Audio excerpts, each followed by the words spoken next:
Kalian pernah nggak mikir Indonesia sangat erat kaitannya dengan China? Barang mewah sampai gayung love di rumah kalian pastinya made in China. Sebenarnya apa yang terjadi? Apakah ada undang-undang yang mengatur hal itu? Dan mengapa manufaktur Indonesia sangat amat kalah saing? Dan apa yang akan terjadi jika Indonesia tidak memiliki hubungan yang kuat dengan China? Sebelum membahas itu semua, gua mulai dari bumper.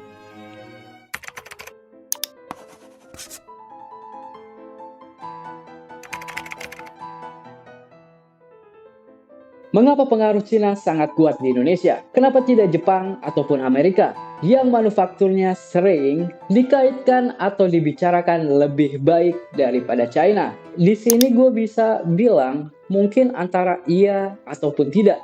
Karena dua negara yang gue sebutkan tadi, Jepang itu basisnya produksinya harus premium. Jadi dengan kata lain, upah dan juga stok barangnya menjadi sebuah pertimbangan jika ingin bekerja sama.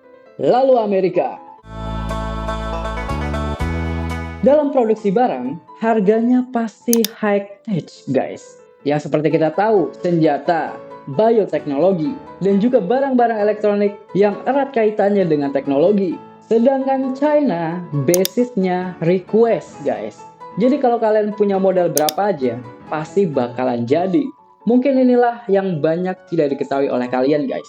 Tetapi sebelum gue memberikan gambaran perspektif gue pribadi tentang negara Cina yang fokusnya manufaktur produksi, gue bakal bawa kalian jauh sebelum abad ke-17, yang artinya sebelum adanya VOC yang datang ke Nusantara dan melakukan perdagangan internasional. Jadi intinya, sebelum VOC datang ke Nusantara, dinasti Han dan juga kerajaan-kerajaan di Nusantara mengawali jalur perdagangan dan juga diplomasi. Tujuannya sebenarnya apa sih? Di sini yang gue lansir dari Padasiok dan juga Kumparan, selain hubungan geopolitik, Nusantara dan juga Tiongkok kala itu melakukan jalur perdagangan agar bisa mendapatkan produk-produk langka dari Nusantara, terutama rempah-rempah yang sangat laku di Tiongkok. Dan hubungan ini nih ya, tujuannya adalah ekonomi yang murni. Namun bagi kerajaan-kerajaan di Nusantara, tentu saja akan mendapatkan barang-barang mewah ataupun barang branded dari Tiongkok seperti porselen, sutra,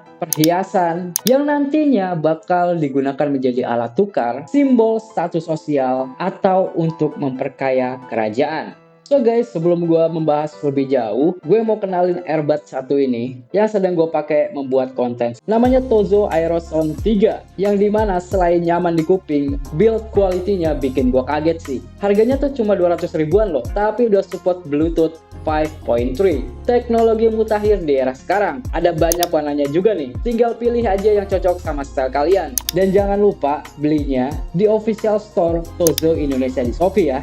Oke, balik lagi ke topik. Lalu apa sih tujuan diplomasinya? Bagi Tiongkok, menunjukkan dominasi politik mereka di kawasan Asia Tenggara. Dengan menerima upeti, Tiongkok menunjukkan bahwa mereka adalah kekuatan utama yang harus dihormati. Sedangkan bagi kerajaan Nusantara, mendapatkan pengakuan politik dan perlindungan dari Tiongkok adalah kesengajaan para raja Nusantara untuk mendapatkan legitimasi dan juga bisa membuka akses perdagangan secara langsung, yang artinya kedua belah pihak mendapatkan ekonomi yang maksimal sambil menjalin aliansi politik yang strategis. Nah, jadi hubungan antara Nusantara dan juga Tiongkok itu sangat-sangat harmonis. Tetapi setelah datangnya VOC di Nusantara di abad ke-17, barulah muncul gejolak-gejolak dinamika baru guys. Bukan hanya menciptakan sistem monopoli yang ngawur, sadis dan juga bengis, sampai ada tuh ya tragedi geger pecinan. Jadi kalau kalian penasaran dengan hal itu, kalian bisa aja komen di kolom komentar dan kasih tahu alasan kalian pengen gue jelasin tragedi geger pecinan tersebut. Karena kalau gue bahas dalam satu video itu bakalan panjang banget guys. Intinya datangnya VOC di Nusantara ini merusak perdagangan antara Nusantara dan juga Tiongkok. Sampai pada akhirnya Indonesia menjadi negara yang merdeka dan juga menjadi negara republik yang dimana kala itu tokoh-tokoh politik seperti Soekarno dan Hatta setuju untuk memperbaiki hubungan perdagangan antara Indonesia dan juga Tiongkok pada tahun 1950.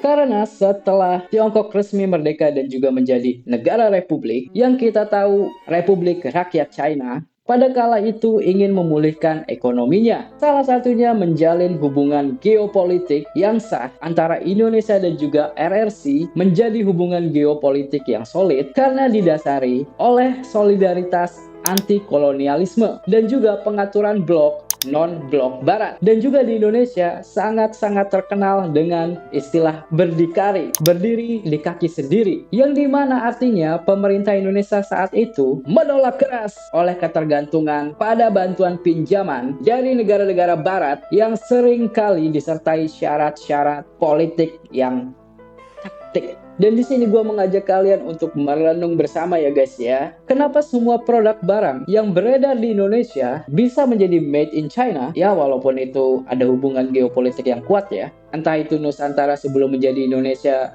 dan juga sebelum di abad ke-17 yang dimana diawali oleh dinasti Han dan juga kerajaan-kerajaan Nusantara. Setelah kemerdekaan RRC 28 tahun silam, Cina mulai dikenal sebagai pabrik dunia. Yang bisa gue ceritakan di sini adalah setelah tahun 2001 China ikut dengan WTO. Inilah titik balik China menjadi pabrik dunia yang bisa menyelesaikan dan juga menciptakan solusi dari sengketa yang terjadi di lingkungan WTO itu sendiri dan memiliki track record yang menawan. Menurut gue pribadi ya, ini sebenarnya cuma opini gue sendiri sih. Jadi adanya perjanjian dengan Indonesia dan juga China, Indonesia ini terbantu dari segi teknologi loh guys, dan juga dari segi peradaban. Sampai kita tahu semua ya, seperti keilmuan, pengobatan, handphone, smartphone, sosial media, keranjang kuning, check out, dan juga sebagainya. Itu semua adalah produk-produk dari China. Bayangkan ya, jika Indonesia dan China tidak memiliki hubungan yang erat dari segi geopolitik, kita bakalan jadi apa ya? Sekarang masyarakat Indonesia berpikir itu seperti apa? Ya, kita tahu selain 9 to 5, ngeluh atasan di budaya toksik korporat, jangan-jangan ya, kita itu baru tahu scan QR. Scan itu loh, scan transaksi payment seperti. Ya udah guys, jadi gini dulu aja videonya untuk kali ini. Tulis pendapat kalian dan opini kalian di kolom komentar. Apa ada nih faktor lain yang belum gue sebut? Diskusikan di kolom komentar aja guys. Biar channel YouTube ini terjadi dialektika digital. Ya udah gitu aja, gue Basyar, sign out. Bye-bye semuanya.